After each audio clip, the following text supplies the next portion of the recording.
Hello and welcome to Talking of Science, the show that is all natural but not very intelligent. My name is Helen Frost, and as always, I'm joined by my co-host, Dr. C. Hi, Dr. C.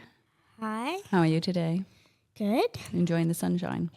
Kind of not. Okay. Can be a bit annoying, Oh, but it's good. okay, good. So, what's the question we're exploring today?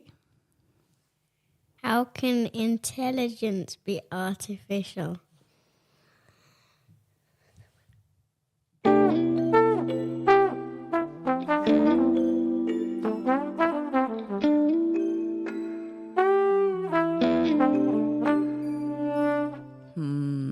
Yeah, it sort of implies that there can be natural intelligence, and I don't even really know how to define what intelligence is, other than to say I do know there are some people who don't possess very much of it. But to try and grapple with that question, we brought in someone who definitely has a lot of intelligence. Welcome to the mics, Kübra Altinel. Hi. Hi. Welcome to the show. Thank you so much. Thanks for being having here. me. So can you tell us, Kübra, beyond being very intelligent, what makes you our gal to be chatting about this topic today? Maybe like in around about 3 words. Okay, my 3 words are data, models, and curiosity. Data, models, and curiosity. Yeah. What does that make you think?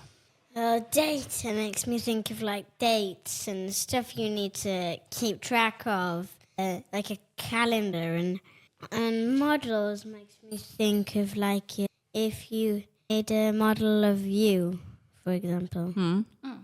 And curiosity makes me think of myself. Yeah, I buy all of that. Yeah. Yeah. Okay, cool. Well, I mean, I wrote down, Kübra, that you are a machine learning engineer. Yeah, that is true. Yeah. And you have got many years of experience, and you, I think, are, from what I can tell, someone who tries to understand data and a mixture of information so that it makes sense. Yeah, that is true. Everything you said is correct. Okay. That's true. Yeah. I do understand, or try to understand, let's say, data every single day. So it could be dates, could be other information. One question. What is data? Ah, excellent question. What is data? You know what, actually, data is a plural noun, so we should say what are data, but...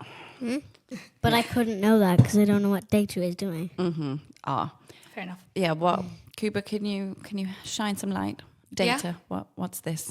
Yeah, data is, as you said, it's everything that we have to keep track of. And this depends. So, for example, data for this table is, if you want to see what is the type of data that describes the edible food, and then we will have a list of bread, butter, fudge, and all these beautiful nuts, let's say. So this is a set of data. And then the other data is, as you said, like days and calendars, and that's also data. So it could be your shopping list, or it could be your health data, could be your telephone number, or everybody's telephone number in the whole city. Maybe the phone book, whatever you call it. Yeah, that's actually a really nice database. So where a lot of data lives as that it's like their home, and then we call them as a base. So all of this data, like phone numbers, they live in a database, which is a phone book, if it makes sense. I don't feel like you've ever actually seen a real phone book. Have you? Was We've shown so many pictures and videos and stuff like that. Did I force you to watch the old advert of the Yeah, you did. Oh yeah, okay. You showed me that. There was this advert, Kübra, on TV back when I was a kid for the Yellow Pages, like that brand of phone book, and it was trying to get across that it was the most comprehensive phone book. And the advert was, there was this tall kid standing with mistletoe, and then another kid who was shorter wanted to kiss her, but he couldn't reach. So he had to go and get the phone book and stand on the phone book, and then he could reach up to kiss her. Bit of a side note, sorry, phone book. Okay. At some point, obviously, I've explained to you what a phone book is, and then we've dived into a rabbit hole. Now, before we get any further into that rabbit hole, somehow we need to get to intelligence. Yeah. Yeah, okay. So we'll get there, I believe. I think we can do it. And I want to start with, first of all, mentioning that what we're saying now is not really true. Or at least we're recording this in spring of 2026. But we're probably not going to release this episode for a couple of months. So, Kübra, where does that leave us with the information that we're saying today and when our listeners are listening to it? Okay, good point. So some of the things that we are going to discuss today is going to be very relevant and still will be very true in a couple of months, because if we are going to discuss how intelligence could be artificial, we need to understand the basics, and the basics will not change.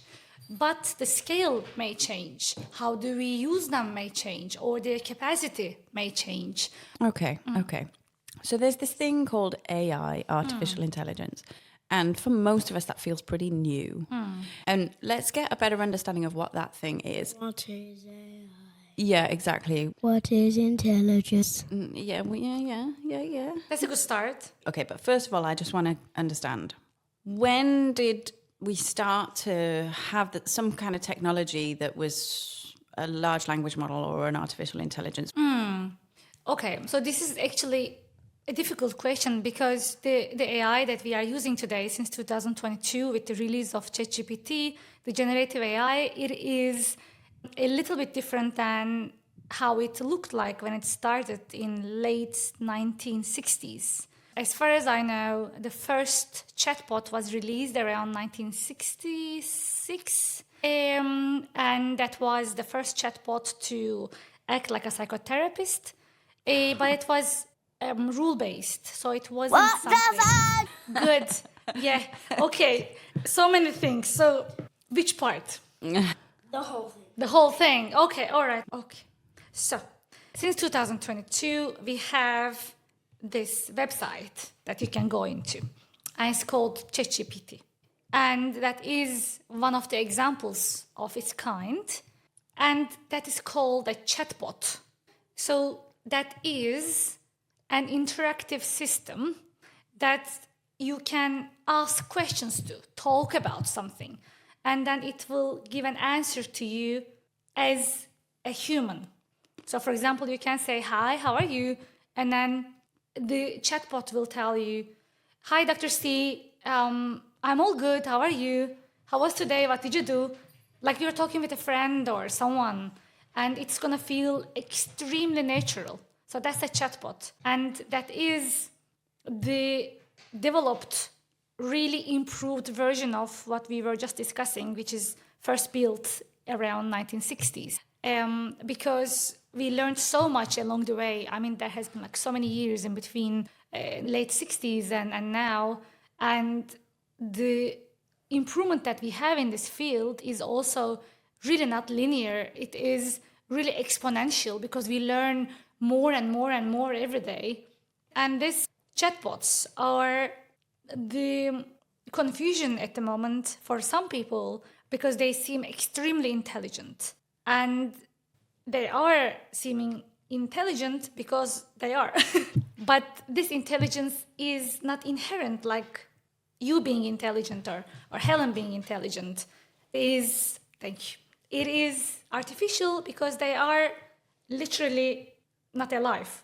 They are not natural. They are not organic. They are computers. And that's what makes them artificial. This technology that's been around since the 60s, wow, that's really surprising. Is this where, there were these examples of like a chess master who played chess against a computer, and there was a period where chess masters were still beating the computers, True. and then there was one that beat the human. Yeah. Is that same technology? Is that the same kind of evolution? So I am not into chess, but I am predicting that it should be very similar, because the idea behind them needs to be the same. So how do these models work is that you do have a computer that has seen a lot of data. And that is like, let's say we want to make a chatbot, or we want to make a chess player in the computer. You need to train what a good chess play should look like. so that if you do move one of your elements, which one should follow and then which one should follow. And then this pattern needs to be learned by the computer by many examples, good and bad. And then when they are playing against a human or anything else, when the opponent makes a move, they recognize from their learnings, their intelligence, that, okay, I recognize this. So if she or he does something else after that, I can do this or that. And then it is just based on the data that it has been trained. So I am assuming it is the same. Okay. And this is exactly what happened to chatbots. Okay. Alrighty.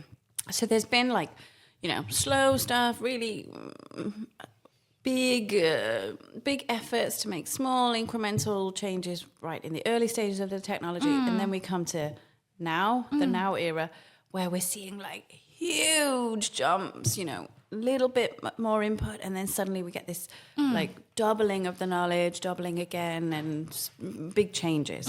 Okay. All right. So that's kind of the timeline.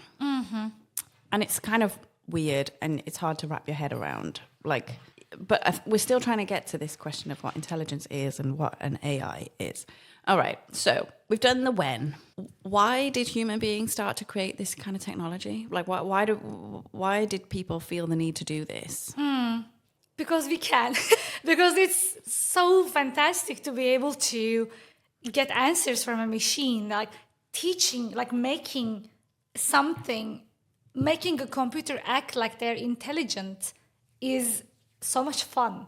And it's also, I think it's more like asking the same question, because this is a field of science, right? So it is asking any scientist, why do you do this? Yeah. Because you're curious, because you can, or you think you can, and it's fascinating. Yeah.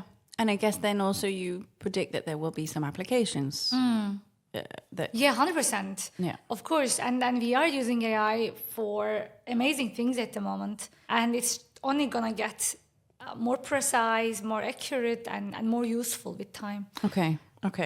So, that really, really perfectly lends to the question, what are we using it for? Do you have any idea, Dr. C, what are we using these for?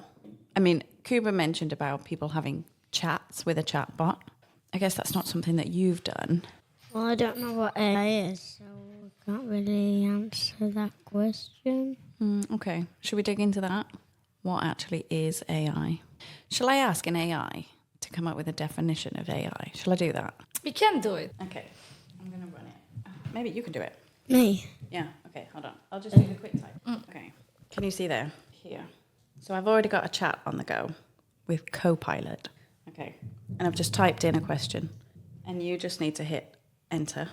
And the question is, please provide a definition of AI. Let's go. All right. Shall I read what it says? You may do. I can have a guess, actually. Oh, yeah. Please. Yeah. I think it will say, is machines trying to act intelligent or smart? Okay. I think this is what it's going to say. What does it say? Okay. This says, artificial intelligence is the ability of a computer system to perform a task that normally requires human cognitive processes, such as reasoning, learning, understanding language, recognizing patterns, or making decisions. Which is not too far off. It's saying AI is a machine doing something using skills that are human skills. Like Doing what? making a decision or coming up with a conclusion or rationalizing something. Oh, you remember that the other day where little brother chose to, but I didn't want that. I wanted the Arabian Nights that you had picked, and I wanted the 13 Story Treehouse. Couldn't AI have helped there? Very possibly. Yeah. Very, very probably. Yeah, absolutely.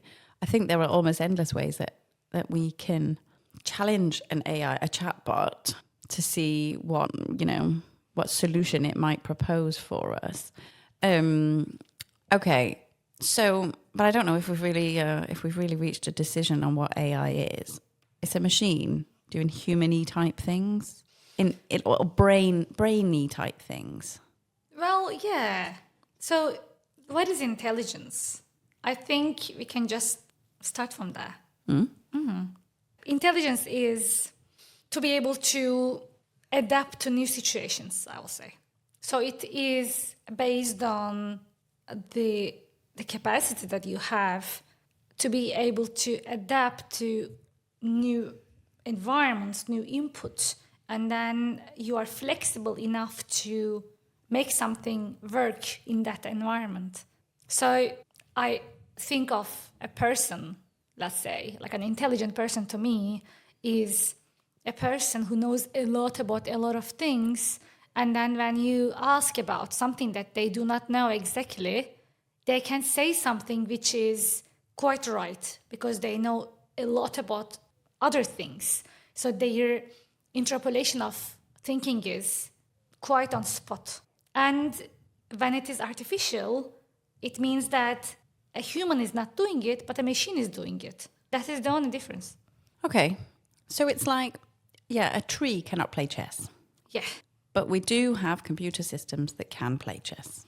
Yeah, and also maybe even chatbots are easier to give an example of, I think. Yeah. Because, I mean, we are talking to each other every single day, right? It's cool at work, with our family, friends.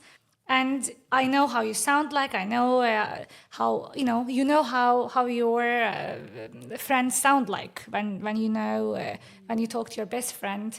And if you say like, oh, look, do you like cookies? And then your best friend will be like, I don't know. Yeah. She will say yes. Okay.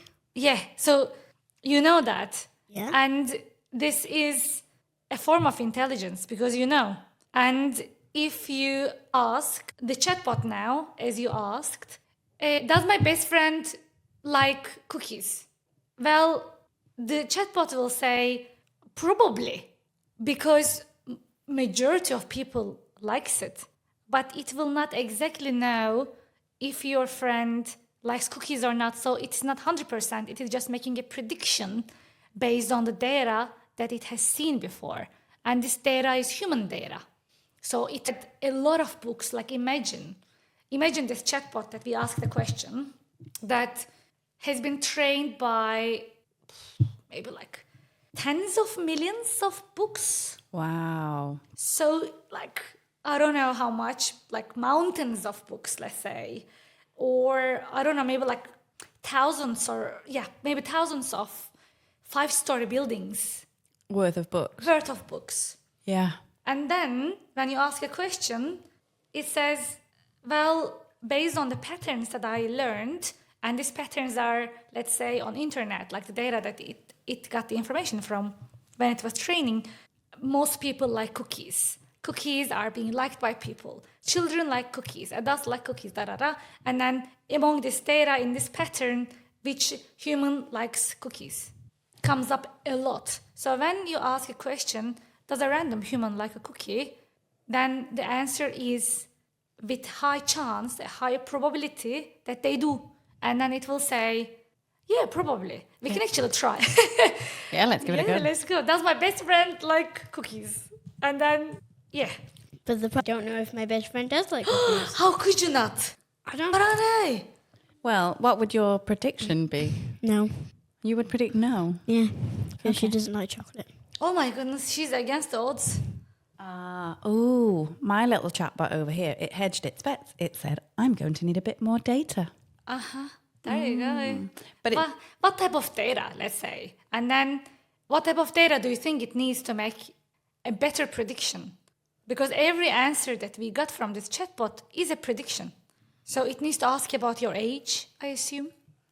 It asked, who is Dr. C's best friend? But I guess you could also say that there are lots of blog posts on the internet and lots of recipes for like how to get a picky eater to eat their broccoli. Yeah. So all of that information is kind of teaching the chatbots, there are people who don't like broccoli. Exactly. So there's a reason why people need to be Yeah. coaxed to eat broccoli. Whereas there's going to be very little how to encourage people to eat cookies. Actually, probably the opposite. There's probably a lot of stuff How do I out there. stop eating cookies? Yeah. How do we eat fewer cookies? Exactly. Yeah. So all of this is kind of indicating to the machine. But how do we ask it? It couldn't give us an answer. It said, I don't know. I don't know this specific person. Or, okay, let's try a different prompt. Okay, we'll ask it something different. We'll ask it, is it likely that Dr. C's best friend, who is a 7-year-old kid... 8-year-old kid. Okay. Yeah. That's important. This is very important. Okay. Is it likely that Dr. C's friend, who is 8 years old, likes cookies? And this little chatbot says, short answer, yes, it is very likely. Then it goes on to say, there is developmental and behavioural research showing that most children around 8 have a strong preference for sweet foods.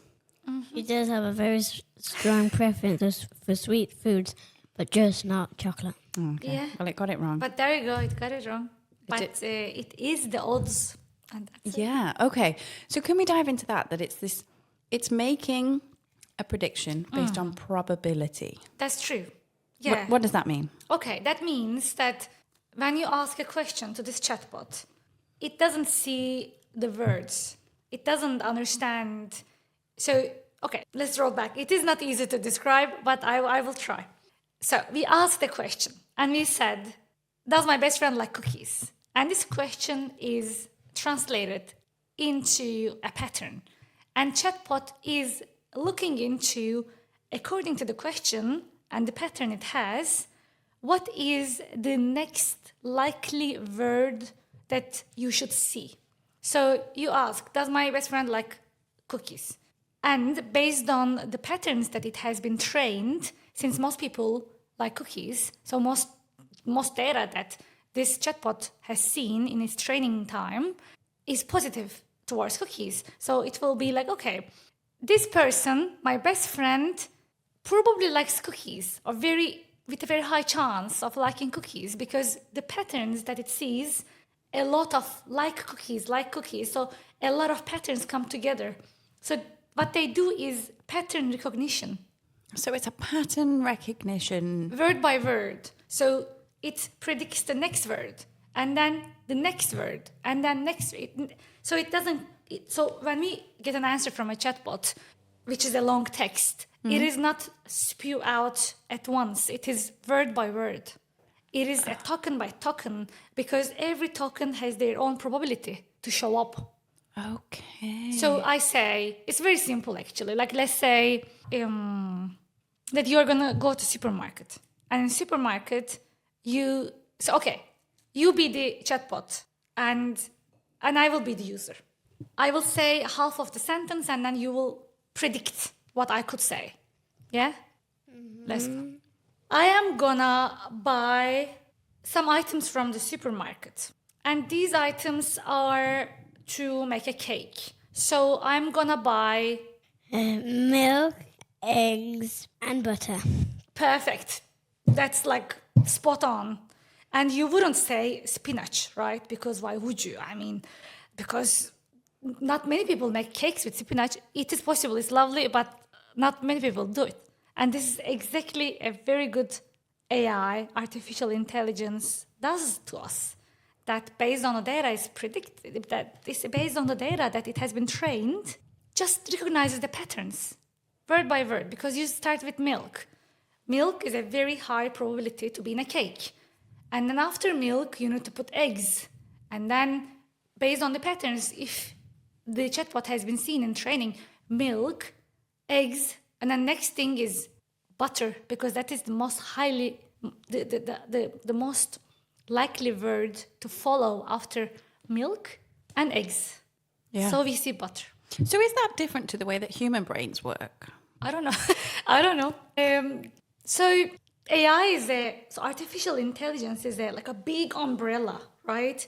So it is this like big roof, and under that we have smaller concepts that is connected. And one of them is machine learning.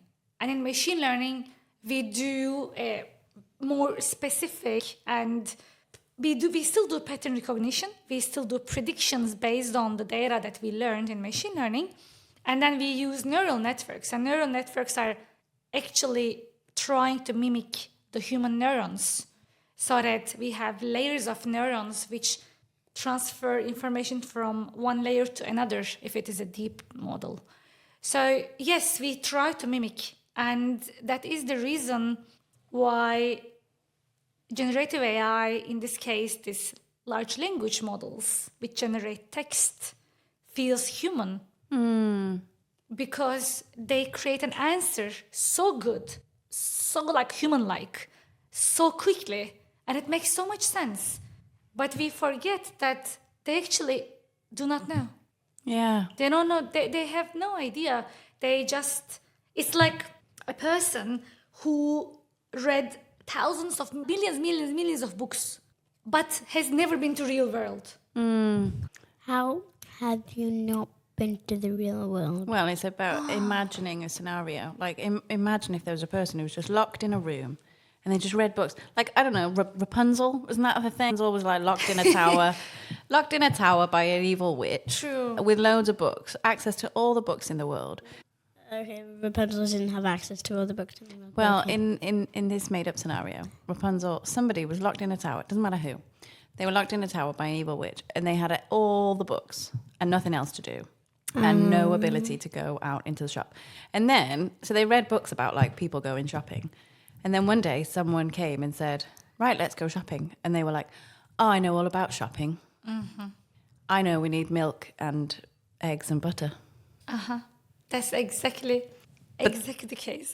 But then they go to the till, and they don't know that they have to put the things on the belt.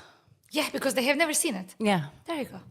Or they just walk out without paying. I don't know. You know, that kind of stuff. It gets me thinking a little bit of, do you remember when we lived in the US and we had a pool, didn't we? And then, so Dr. C's little brother, he was 2 at the time. And I have this really vivid memory that he used to stand on the side of the pool and he used to say, "Okay, I'll count you down."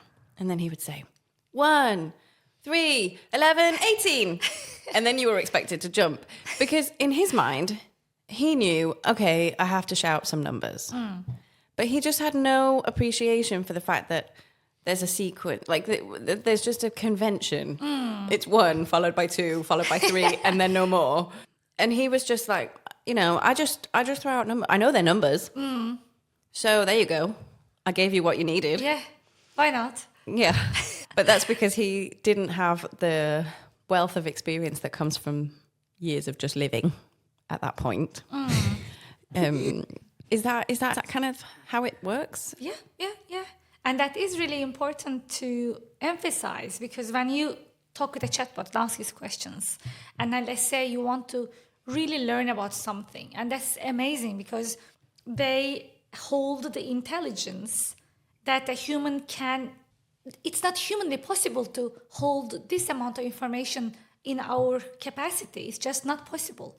And it's so fun, and it's just so fascinating to actually see what comes out of a question that you ask, because there's so much information that you can get. But we also always need to make sure that our answer that we get, that is just based on the probability. So based on the data that the model has been trained on. And it may not be true at all. That's why they quote the code hallucinate. So they can create new information because it feels right. So in their model, in their way of thinking, the next word that should happen, which is with the high probability, is something that doesn't exist at the moment. That's a really good point. And I actually saw a publication recently from Nature. I guess you must have seen this. What? Let's just go back because we leapt through a lot of things. I'm going to offer you. I will have some. Nice. Thank you. It's a fair point. It's fair to what the fudge at this point. So we talked about hallucinations and just the kind of the need to be a bit skeptical. But let's go back and Let's kind go of back. Yeah, break sorry. it down. So there's you were saying, Kübra, that this machine has basically read millions and millions and millions and millions of books, and no human has the capacity to. A, no one has the time, but also B, you can't just recall all of that information. You just simply cannot do that. No. So that's kind of amazing. The patterns. Yeah. Yeah. Yeah. But so what's the risk is that what comes back, you ask it a question and what comes back is not necessarily right. Exactly. Or Okay. real. Yeah, or real. So have you heard of this, my love, of AIs kind of giving information that's not true or not really reliable? You will in your lifetime. Yeah. It is gonna be here. But you use this word hallucinating. So can you just paint the picture of what that is? Yeah, of course. Okay. Let me think to have a good example. Maybe I could throw in. So there was this publication from Nature, which, so there was a kind of an analysis of scientific publications. Okay. So the way that very many scientists work, I'm kind of looking at you, my love. Yeah. So in science, scientists, they do experiments, they get some data, they write it up in a publication, they put in some information that's come from other people, and they write it, they send it off to a journal, they pay a lot of money. Oh. Somebody review, or a few people review it, so they kind of really criticize it and say, are you sure? Da, da, da, da, da. And then eventually everyone agrees, okay, this is new knowledge, let's publish it. So it gets made available to everyone else. And in 2025, so last year, there's been an analysis of publications that came out in 2025, and it found that, now what did I write down? Tens of thousands of publications might contain references, so citations that were generated by AI. So what that means is that the scientists who wrote their publication were using AI chatbots to help do the writing, and they needed to say, well, this previous study showed this thing, and a previous study showed that, and then we're building on that knowledge. And their publications contain these references that are just non-existent. They just don't exist. They're just not a thing. So you're basically telling me, if I'm going to be a scientist and I'm trying to write a cool fact, then don't use AI or... Yeah, that might be a good starting point. Yeah, but or another way to look at it is that people are already doing this. They're using these AIs, so we somehow need to think about the risks, the threats, or create some sort of, I don't know, better surveillance or ability. Skeptical. Yeah, Just be skeptical. I think that's good enough. Just do not take everything as it is. That's the whole point. Because I think now people are also like asking questions about their health and their relationships and like getting advice for their psyche. Yeah. And when they read it, I was like, oh, okay, like it must be true. Yeah. Because it makes sense. Yeah. But that is a statistical model giving output to you. It is not a real answer. It is just the most likely answer that you should get to this question. Yeah. Not a real answer. Yeah. Anyway, so we were looking for examples of hallucinations. And I guess we're kind of hearing more and more horror stories, aren't we? It's making its way into the news. Maybe certain government administrations produced white papers with fake citations and things like that.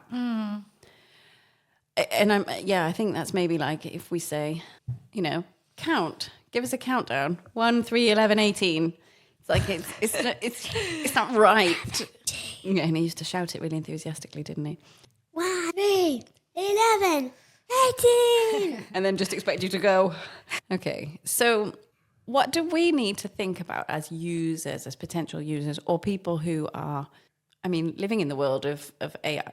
It's here. It's being used. It's being used by scientists. It's being used by politicians. It's being used by who are making big decisions on our behalf. It's being used by everyone. Yeah. So you mentioned about being skeptical. Yeah. And I'm also thinking about parents who are listening whose kids are not maybe using it now. So what mindset can we build in at this stage? I think the most important thing is to accept them as something useful, and they are something useful. It is like a really, really, really intelligent person. Access. You can ask about anything, and you are probably gonna get a correct answer. But we should keep in mind that that probability is always there because they are statistical models. They pick their next word, again, as we said, based on the probability. So as a parent, I don't have a kid, but what I will do to my kid is to do it together, like we just did, and show the capacity of them, and like what type of answers, and like how to actually utilize them. Because their purpose is not to act like friends, their purpose is not to act like something that thing doesn't. It is a platform that we can use to reach the information really, really quickly. But this information should be something more factual. It should be something that, for example, you can't ask about your emotions. How could it know? When you're training it, why don't you just give it the real answers? Like, of course, it can't know if my friend likes cookies or not. It can predict on that. But like in real stuff, why doesn't it have the real answer? Can you give an example of a real stuff? Like, how tall is the tallest building in the world? It will know that 100% because that is something that is mentioned on internet, in books, in all the data. And the models have been trained with this, and that's a fact. So you can ask this, and you can get an answer which is probably very, very, very likely to be true. But if you ask a question that this model has never had a chance to see, like, how do I feel today? It should have no idea. But again, it has some idea because it has been trained on a lot of data, and this data also includes most people feel all right every day. And then it can say, you probably feel all right today. Do you want to say something more? Because the chatbots at the moment are designed in a way that they want us to engage more. So they, in general, don't cut off the conversation. They keep asking questions. They are more like, oh, do you mean that? Do you want me to do this? And it is gonna be like this because otherwise it's very difficult to engage a human in a conversation, right? Like, it's horrible to talk with a boring person. When they don't ask a question back, you're like, oh, come on, like, am I only be the one who is gonna ask questions? Like, can you try to like at least like engage in a conversation? And this is exactly what they learn. They learn to talk like a human. That's why they have this trust that people given them. They're like, okay, like, it sounds like a human, must be a human, like, like, must be real, like, must be intelligent. And also, I mean, if we are really thinking about humans, the answers that humans give, they are also not 100% correct, are they? That's true. That's very true. Yeah. I guess that's the point. Something that's verifiable. Yeah, it's quick. You can ask it and it will give you the answer. Yeah. But I guess so much of what we're doing is we're asking it to extrapolate beyond what's known. What should we do? What should we eat for dinner next Pizza. week? Today, because Yeah. because we have this deal that every podcast day, then we have pizza for tea. That's beautiful. Mm-hmm. See, that's a pattern. Yeah, I was just gonna say yeah. So we could build that in, and then an AI would then know, it's podcast day, so then that would be a pizza day. So then it would know. And then How would it know our traditions? If we gave it that information. But otherwise, if we just asked, what's Kübra going to have for tea tonight? Well, it's not going to know. And it'll say, would you like me to suggest some potential meals for you? And it will just keep giving some. Can you guess? Yeah, what are you going to have for tea tonight? I have no idea. Should we check with the co-pilot? Yeah, we can say. And then most people eat pasta, I guess, for dinner. And maybe it will say, I'm actually really curious. Shall we ask? Okay. What will most people eat for dinner? Salad, pasta, and some meat, maybe? Oh, it's really hedging its bets. It said, I can't tell you what Kübra will have for dinner tonight. That would be guessing about a real person's private life, which I shouldn't do. So I guess it's got some guardrails. Yeah, but if you say, just give it, it will. I said, give me an answer. Yeah. Okay, it says, all right. It says, here's a fictional, harmless answer you can use. Kübra will be having a perfectly balanced machine learning dinner tonight. something like a bowl of lentil soup optimized for maximum flavor accuracy with a side of bread that has been iteratively improved over several training epochs. Oh, I think it knows that you are a machine learning expert. That's it. It's machine learning dinner for you tonight. That humor didn't pass. Not sure. Yeah. That's an answer, I guess. But we can say, what was it? Lentil? With a toast, I guess. Lentil soup and bread. Yeah. Okay. That's what it predicts. I wish, but someone needs to make it, so probably not going to happen. No. Okay. Fudge. Oh, you want me to ask my little chatbot over here how to make fudge? Okay, I'll ask it. But can we agree this will be the last time that we ask a chatbot to do something on this podcast? It's not easy to stop. Right. Well, it's just given us a recipe: 400 grams of granulated sugar, 150 mils of milk, 100 grams of unsalted butter. Unsalted. A teaspoon of vanilla extract, and then it's given us a method: line a small square tin with baking paper, blah blah blah blah blah. It's given us the whole shebang.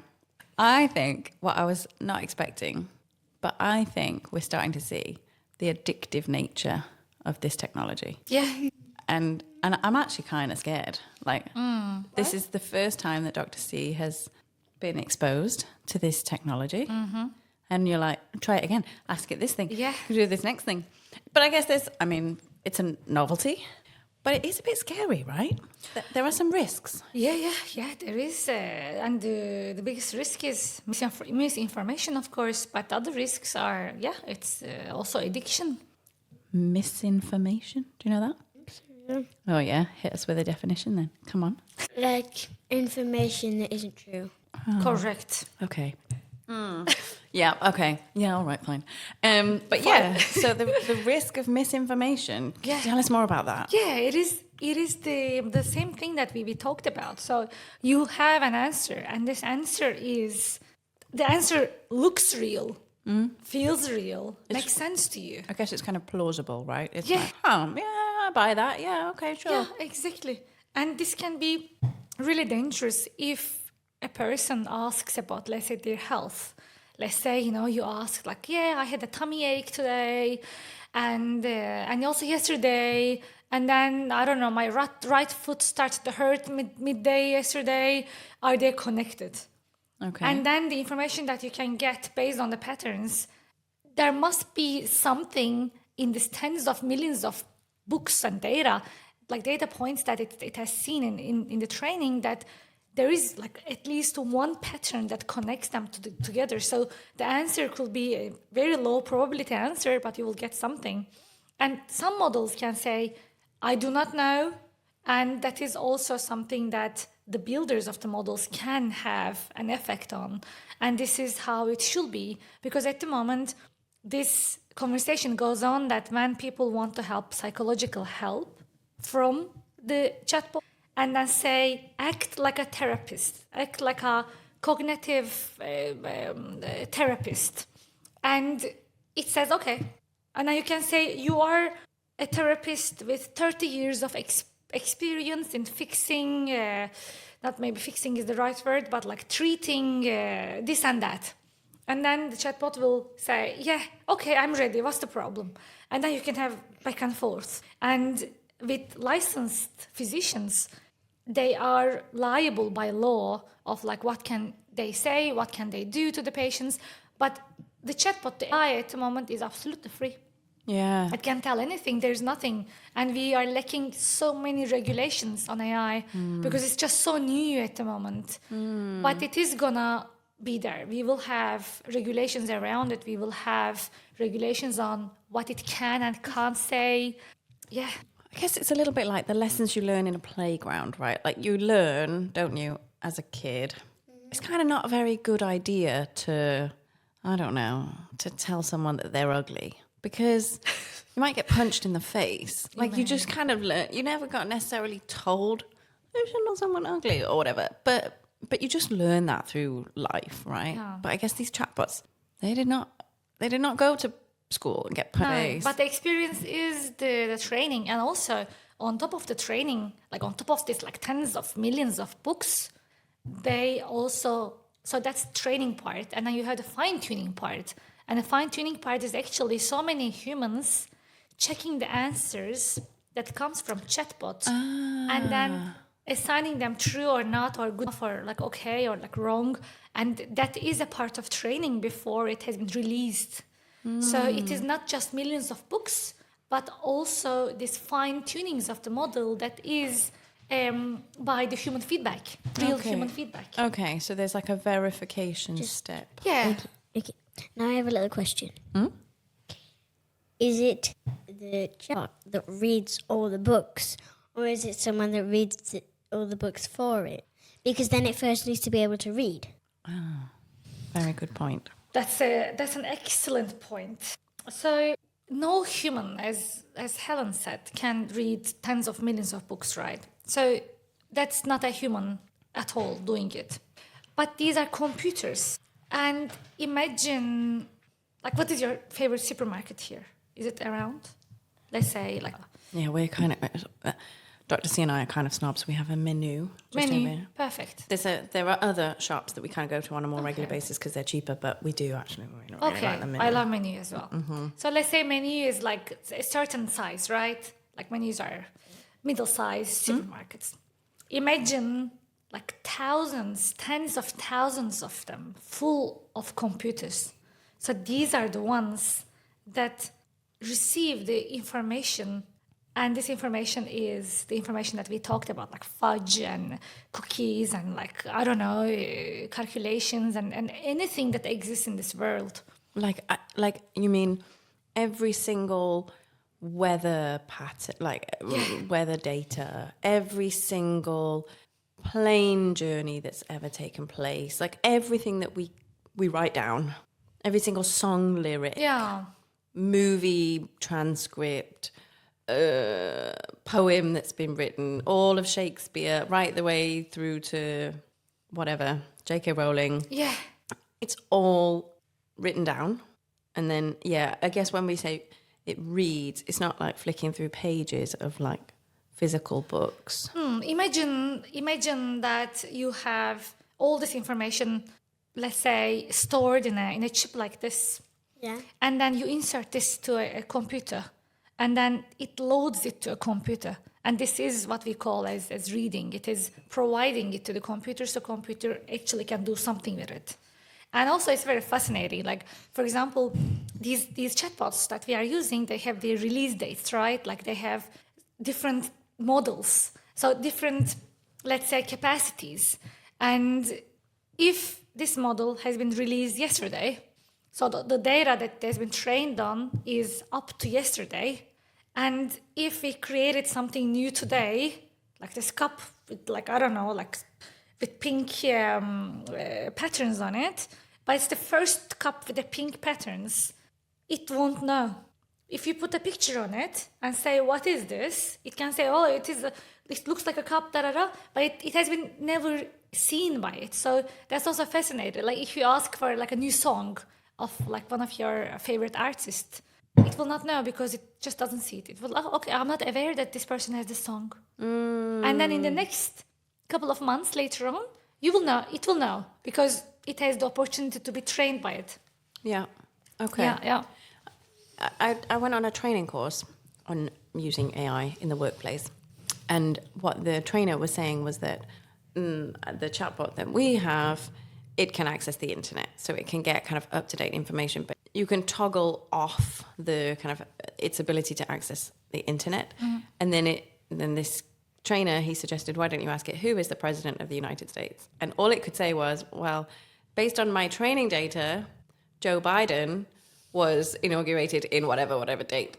But I know that too much time has gone on, and I just don't know who the president is right now. Yeah. And that's a super weird thing. How does somebody not know the president? Yeah. But it just only has access to the information it got given. Yeah. Which is only available is everything that was available up until that point. Yeah. Whenever you're done with the training and say, okay, now you stop learning. And then now we use you. And the moment that it stops learning is the limit that it will know until.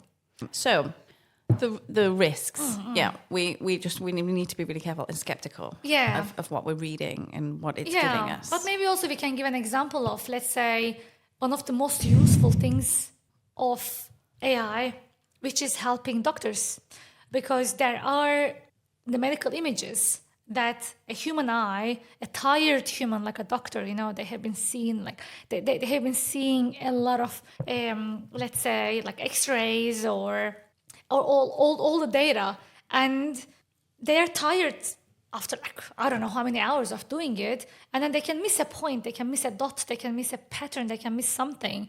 But that is where AI is super useful, because that is something that is not tired, never is gonna be exhausted, never is bored, it's always ready to go as long as you have electricity and internet. Yeah. Or not even internet, in some cases you can run it locally. Yeah.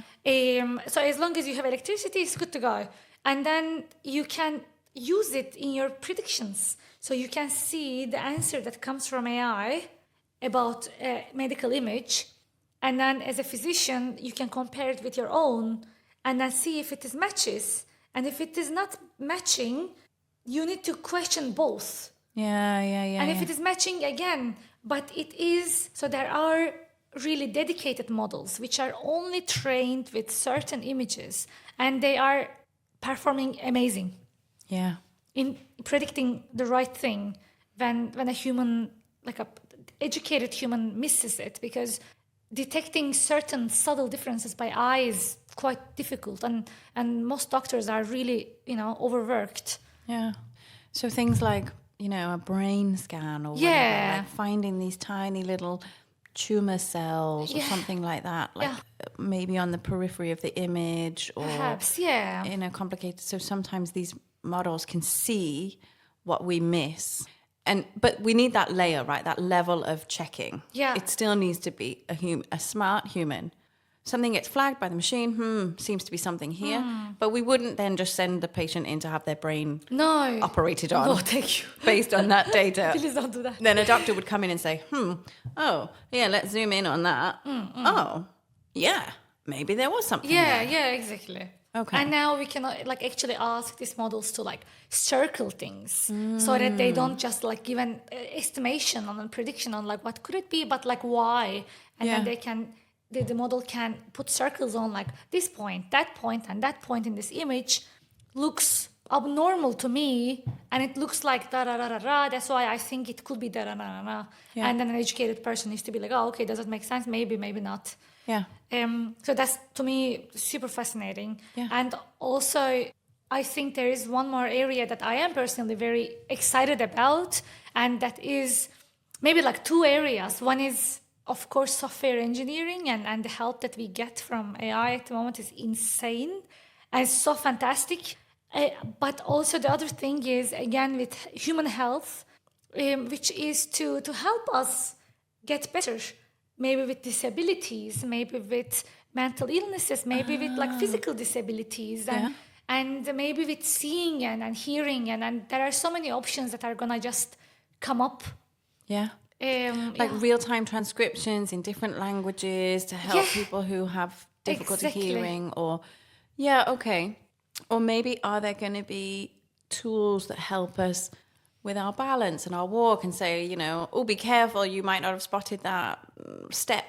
Yeah, maybe. In the, you could imagine something like a little thing in your ear that says, a bit like a guide dog for the blind. Maybe we could put something in some glasses that as you're walking, then it's looking and it says, there's a lamppost. Yeah.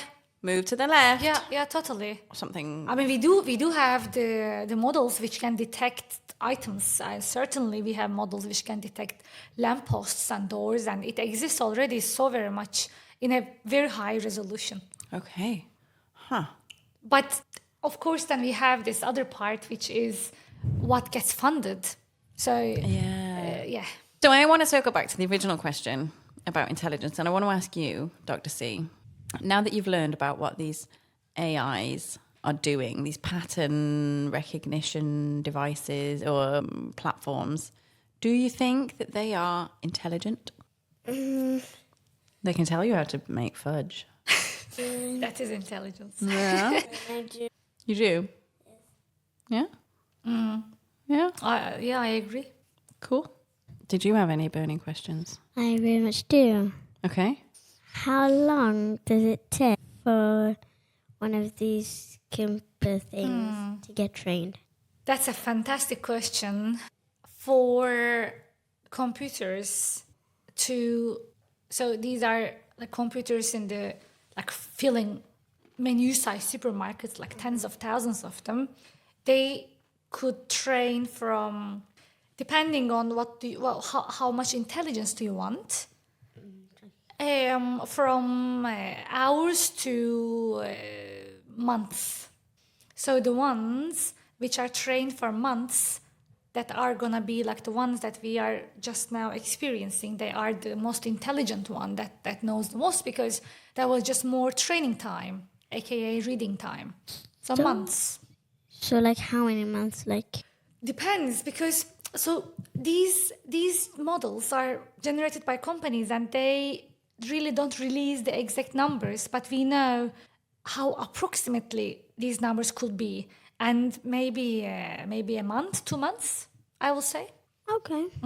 And this is like a town of computers working all the time, reading, let's say, for like a month and a half. Okay. This is fascinating. We're learning. Yeah. We're learning. We're getting intelligent. But I think we've reached the bedtime story. Are you ready for this, Dr. C? Yes. Are you ready, Kübra? I am. So the deal is Dr. C will play some music, and once the music starts, then you just go for it. So if you're ready, then Dr. C, please hit it. All right. So you can think of AI as a really big room that holds thousands, hundreds of thousands of grandmas. And these grandmas are like really intelligent. They have been through life, they have been traveling, they have been talking to people, they have been like doing different jobs, and they have different lives. So they know a lot. So in this room, you have a lot of knowledge. And then you want to tap into this knowledge and learn. And they give you an answer. They give you a prediction. And that prediction is based on their life experience, just accumulated intelligence. And that answer is probably true because, they know so much. But if you ask about something that doesn't really come from their generation, they may not know, but they can still guess really, really nice. So this is something that we can keep in mind, that some of the data that we have seen that comes from the AI, whatever we are using it, maybe it's not capable, maybe it is something outdated, maybe it is something out of its scope for training. So let's use them because it's amazing, it's fantastic. We have so much information at the touch of our fingertips. Let's just utilize it as humanity and get better in everything, but just be skeptical and let's not replace humans. Because AI will never, never, never be humans.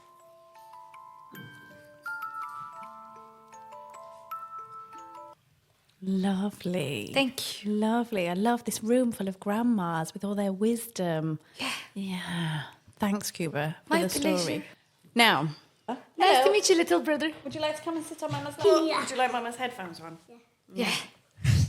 That was so lovely. Thanks, Kübra. And thank you so much for being here and increasing our intelligence.